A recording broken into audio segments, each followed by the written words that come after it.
बिहार विधानसभा चुनाव की पहले चरण का मतदान 6 नवंबर को होना है। मतदान की तारीखें नजदीक आने के साथ ही मुजफ्फरपुर नगर विधानसभा की राजनीतिक रुख में बड़ा उलटफेर होता दिखाई दे रहा है। दरअसल इस सीट पर जनसुराज पार्टी के उम्मीदवार डॉक्टर ए.के. दास ने मुकाबले को दिलचस्प बना दिया है।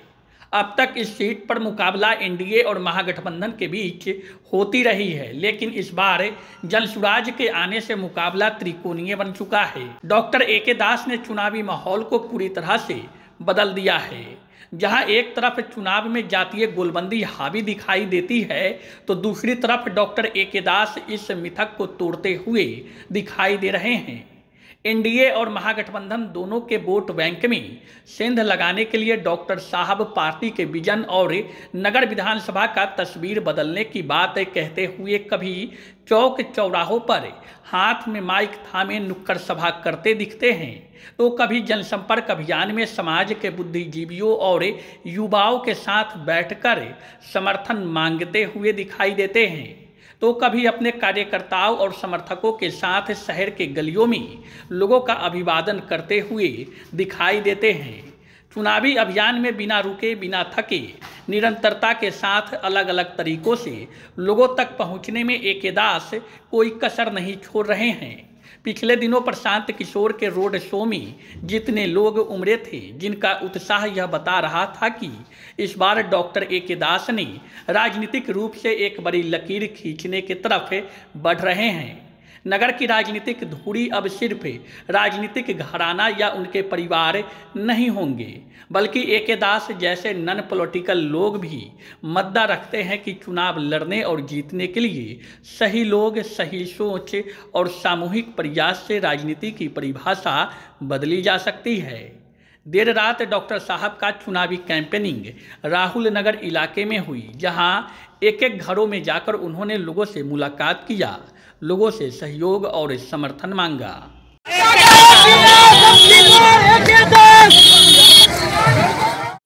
जनसंपर्क अभियान के तहत आप नुक्कड़ सभा भी लगातार कर रहे हैं।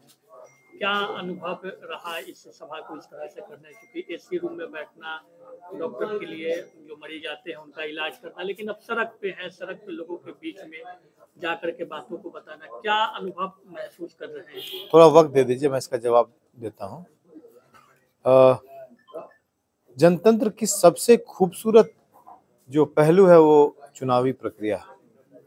इस चुनावी प्रक्रिया को आप इसको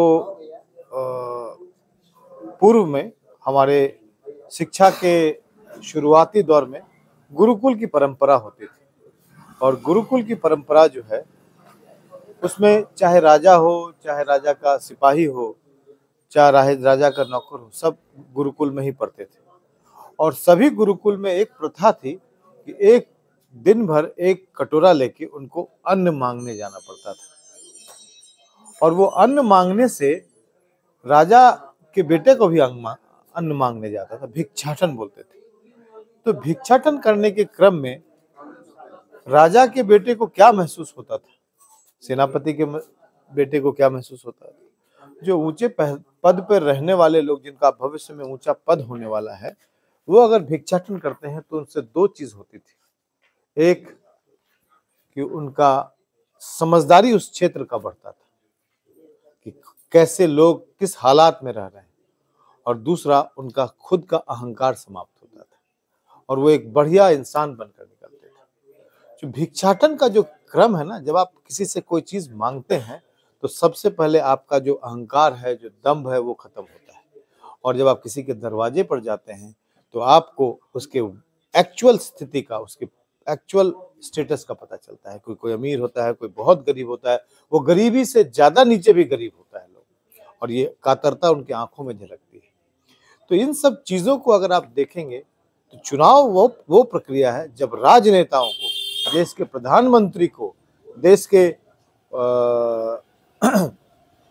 गृह मंत्री को भी घर घर दरवाजे जाने को मजबूर होना पड़ता है। तो यही खूबसूरती है इस प्रजातंत्र की। जब चुनाव आता है तो चुनाव में जितने भी राजनेता हैं वो दर दर जाते हैं, और इससे खूबसूरत चीज कुछ हो ही नहीं सकता। इसलिए अगर जो व्यक्ति आपके घर दरवाजे पर पहुंचा है और वो वापस जब जब आपके वोटों से जीतकर विधानसभा जाएगा तो वो असली नेता होगा, वो असली राजनेता होगा, वो आपके तकलीफों को जानता होगा। जो आपके घर नहीं पहुंचा, जो आपके तकलीफों को नहीं साझा किया, वो क्या समझेगा कि आपको क्या तकलीफ और आपको समाधान क्या होना है। जो आपको राजनीतिक स्टेटस के हिसाब से आपको कोई जाति में बांट दे, कोई धर्म में बांट दे, कोई आपको अगड़ा पिछड़ा कर दे, वो क्या समझेगा। वो तो अपने चेंबर में बैठ के, जैसे हम लोग डॉक्टर लोग एसी चेंबर में, आपने कहा ना कि एसी चेंबर में काम कर रहे हैं, तो एसी चेंबर में काम कर रहे हैं तो हम लोग को एसी में चेंबर में काम करने का मतलब थोड़ी है कि बाहर नहीं समझ में आता है।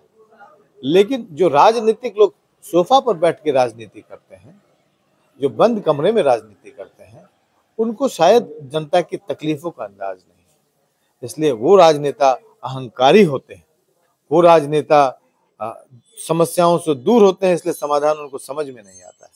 इसलिए ये दर दर जाना इस पूरे राजतंत्र और इस पूरे प्रजातंत्र के सबसे खूबसूरत पहलू है। और ये चुनाव और चुनावी प्रक्रिया को हम लोग बहुत सादर प्रणाम करते हैं, इनका सम्मान करते हैं और ईश्वर से मनाते हैं कि हमारे और आपके जीवन काल में, हमारे आने कई जनरेशन तक ये प्रजातंत्र ऐसे ही कायम रहे।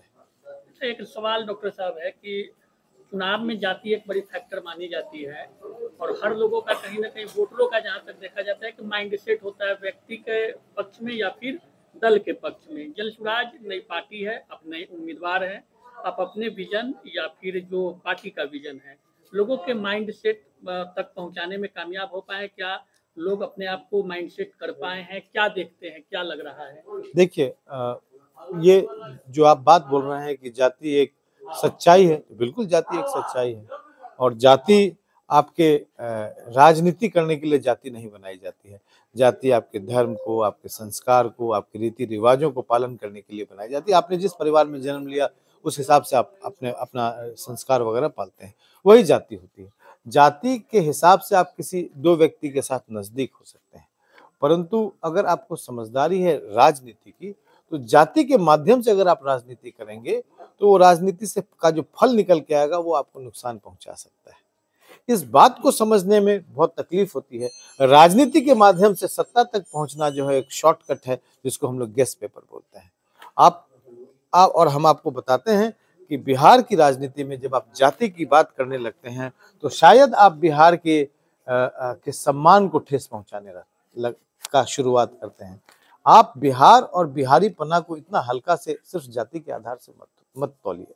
जाति सच्चाई है, बिल्कुल सच्चाई है। राजनीति में लोग जातिगत बातें करते हैं, उसको जोड़ने का प्रयास करते हैं, परंतु इससे नुकसान हमारे सम्मान का, हमारे उस पूरे बिहार का सम्मान को ठेस पहुंचता है। जातिगत आधार पे राजनीति होनी नहीं चाहिए, होती भी नहीं है। आप लोकसभा के चुनाव में आपके जो एमपी हैं वो आप किसी और जाति के थे और सब लोगों ने मिलकर उनको वोट दिया। आप पिछले विधानसभा में सब लोगों ने किसी एक जाति को तो वोट नहीं, एक जाति के लोग ने तो वोट नहीं दिया जो विधानसभा वो चले गए, हमारे जो अभी के प्रतिनिधि हैं। तो जाति को इस तरह से नहीं देखा जाना चाहिए। जाति एक दूसरे के सम्मान के लिए बना होता है, एक दूसरे के संस्कार को पालन करने के लिए बना होता है। जाति को अगर आप राजनीति से जुड़ेंगे तो आपको नुकसान होगा। जातीय समीकरण जो है वो जैसा भी है, हमारे लिए वो कोई उसका बहुत महत्व नहीं है। इसलिए महत्व नहीं है कि मैं पेशे से चिकित्सक हूँ, डॉक्टर हूँ, हमारे लिए कोई भी व्यक्ति किसी भी जाति का आता है तो वो बिहार में चुनाव हो जाति की बात नहीं, आप कर सकते हैं और इससे आप बिहार का नुकसान कर रहे होते हैं। आपका मन है, आप कुछ भी कर सकते हैं, लेकिन आप जाति की बात जब भी राजनीति में करेंगे तो आप बिहारी और बिहारी अस्मिता का नुकसान कर रहे हैं। बिहारी इतना हल्का इंसान थोड़ी होता है। बिहारी लोग भोले बहुत होते हैं और बुद्धि के बहुत तेज होते हैं, वो आपकी बात को मान लेते हैं, लेकिन नुकसान उनका हो रहा होता है।